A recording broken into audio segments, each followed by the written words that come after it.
Telangana rising global summit 2025 కోసం ఏర్పాట్లు శరవేగంగా జరుగుతున్నాయి. పెట్టుబడుల కోసమే కాకుండా తెలంగాణ బ్రాండ్ ఇమేజ్ ను పెంచేలా పలు కార్యక్రమాలను ప్రభుత్వం నిర్వహించనుంది. ఈ నెల 8, 9 తేదీల్లో ఫ్యూచర్ సిటీ వేదికగా జరిగే ఈ సమిట్ కు దాదాపు 3000 మందికి పైగా దేశ విదేశీ అతిథులు రానున్నారు. వీరికి రాష్ట్ర సంస్కృతి సంప్రదాయాలు ఉట్టిపడేలా స్వాగతం పలకాలని రాష్ట్ర ప్రభుత్వం నిర్ణయించింది. దీనిలో భాగంగానే అతిథులకు ఇచ్చే వెల్కమ్ గిఫ్ట్ల నుంచి వారికి వడ్డించే విందు వరకు ప్రతి దాంట్లో తెలంగాణ మార్కు ఉండేలా సర్కారు జాగ్రత్తలు తీసుకుంటోంది. గ్లోబల్ సమిట్ కు హాజరయ్యే ప్రముఖులు అతిథులకు రాష్ట్ర ప్రభుత్వం ప్రత్యేక బహుమతులతో కూడిన బాస్కెట్లను అందజేయనుంది. సమిట్ కు ప్రపంచం నలుమూలల నుంచి కార్పొరేట్ కంపెనీల ప్రతినిధులు, పెట్టుబడిదారులు హాజరు కానున్నారు.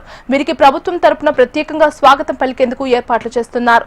అతిథులు హైదరాబాద్ లో అడుగు పెట్టగానే వారికి ఎప్పటికీ గుర్తుండిపోయేలా స్వాగత సత్కారాలు చేసి ఒక బాస్కెట్ ను అందిస్తారు. బాస్కెట్ లో సమిట్ లోగోతో కూడిన సావెనీర్, పోచంపల్లి సాలువా, చెరియాల పెయింటింగ్స్, హైదరాబాద్ అత్తర్, హైదరాబాద్ ముత్యాలతో చేసిన ఆభరణాలు ఉంటాయి. ప్రత్యేకంగా డిజైన్ చేసిన ఈ బాస్కెట్ లో మహువా లడ్డూలు, సకినాలు, అప్పాలు, బాదాం కి జాలి వంటి తెలంగాణ సంప్రదాయ వంటకాలు కూడా ఉంటాయి. ఈ సమిట్ ద్వారా తెలంగాణ కళలు, సంస్కృతి, వంటకాల ప్రత్యేకతను ప్రపంచ వేదికపై ప్రదర్శించనున్నారు.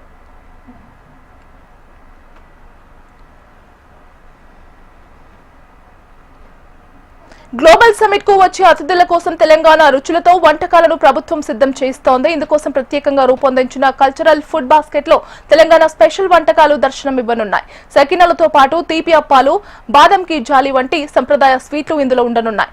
గిరిజన సంస్కృతికి అద్దం పట్టే మహువా లడ్డూలు కూడా ఈ బాస్కెట్ లో ఉంటాయి. విదేశీ అతిథులు సైతం మన వంటకాల రుచి చూసి ఫిదా అయ్యేలా రాజీ పడకుండా వీటిని తయారు చేయిస్తున్నారు.